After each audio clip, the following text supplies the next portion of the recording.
This is Sharing Air by Manjula Padmanabhan. I think that's how you pronounce it. It's an Indian name. Okay, Sharing Air. On the Bargain Network today, there was a selection of antique atmospheres advertised. I thought I'd try something different for a change, so I ordered the late 20th century Five Cities blend. It took 2 days to appear in the delivery slot, and whew, it was strong. To think human beings lived in that soup day in and day out. It's a wonder that their lungs lasted long enough for them to have become our ancestors. Must have been odd to have had no choice over what one breathed. Unimaginable. No control over water or power either. That's beyond what I call civilization. As I wrote to a friend the other day, it's not really possible for us, living in an age of unlimited vital supplies, to understand the minds of those for whom the very air they breathed was decided by government authorities. I had forgotten that my friend was proud of tracing her ancestry back to the 19th century, so I had to listen to a tiresome argument about civic arrangements in those days. "You don't understand," she said. There was no question of legislating for the quality of air supplies, let alone deciding that a whole nation must make do on 2 parts of carbon monoxide for every 6 of oxygen. We, in our era of continuous electronic monitoring, cannot imagine how little control those early governments actually had. But I don't hold by such accommodating arguments. The simple fact is, those governments sanctioned polluting industries, QED. They controlled the air supply. The only thing that doesn't make sense is that most government functionaries themselves breathed the same poisons. So perhaps there is some validity to the argument that polluted air causes personality changes, as well as gross physical damage we're also concerned about. Maybe if you breathe enough toxins, you can no longer distinguish between well-being and ill health. So you make decisions which will only result in more toxins, and so on until you set the stage for total civic breakdown, which is what happened. Personally, I feel we've all benefited from that breakdown. Consider this air I bought today. Granted, it's only a flavor and can't actually cause me any harm. What does it taste like, smell like, feel like, as it rasps its way down my trachea? Madness, that's what. I've always despised those scholars who delight in pointing out that the mix of chemicals in late 20th century air was actually intoxicating.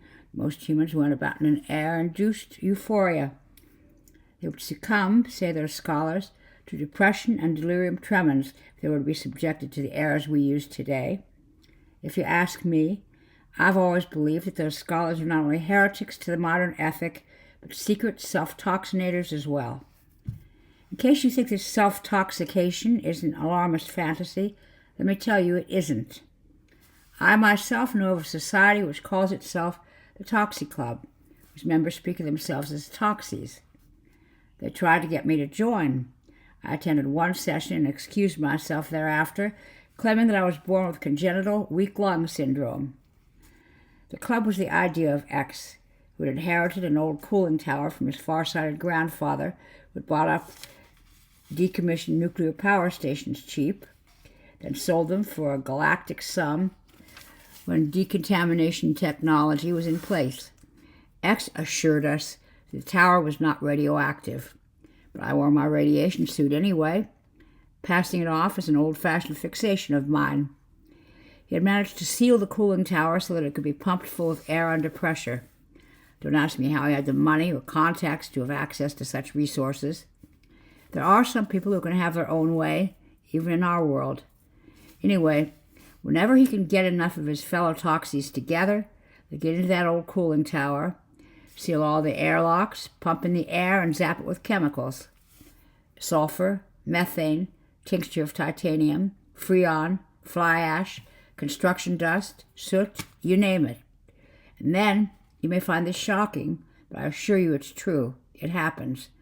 All the members of the group remove their breathing tubes and share the air.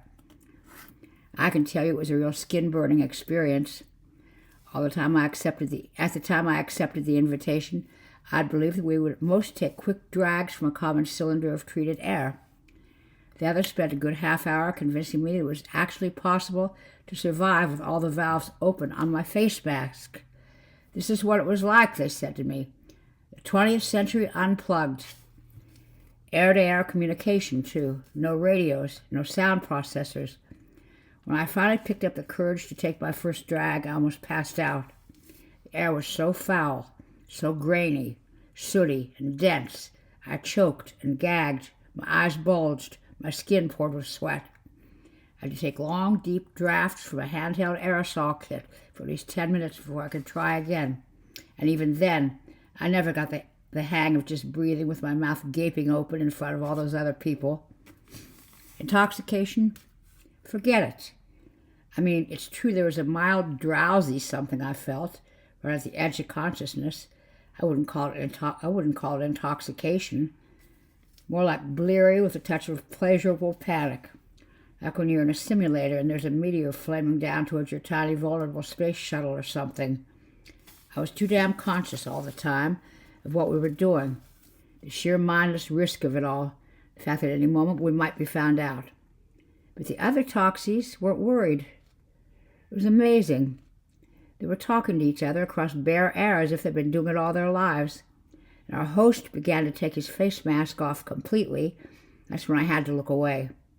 Fortunately, not many others followed his example. I was relieved not to be the only one who knows that there's a point past which risque becomes risky. Or just downright disgusting. Inevitably, someone or the other pulled out an ancient video cassette, upgraded to 3D, and projected it. It was garbage. I took art appreciation courses in school, so I've seen these things before. But they only confirm my belief that all generations prior to the era of individual vital supplies were entirely depraved.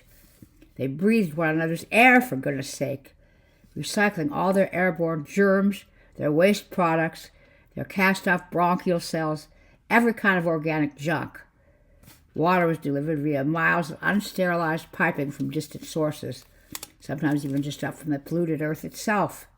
And as for energy, they took whatever they could get. No wonder their gadgets were so crude and lifeless. They had only the most brutish, unrefined forms of electricity to run on. Everyone else was bloated with sentimental reverence for that time of freedom, as they called it. Free dirt, I shouted. That wasn't freedom, that was depravity. They really turned on me then, and everyone was talking at once, the real voices sounding squeaky and hollow in the open air. They talked about the repression of our times, the regimentation of all our public and private activities to serve the common good. Oh yeah, I said, so it was better then, when they were free to pollute our planet's atmosphere, killing virtually all plant and animal life? That was freedom? No. Slavery to the temple of itself. They argued that what we had now was worse than nothing because it was life without any of the pleasures of life. I said, pleasures for the few, ill health for the many. They said that our ancestors savored types of bliss that we had no conception of. They exposed their skin to the sun. They bathed in the rain.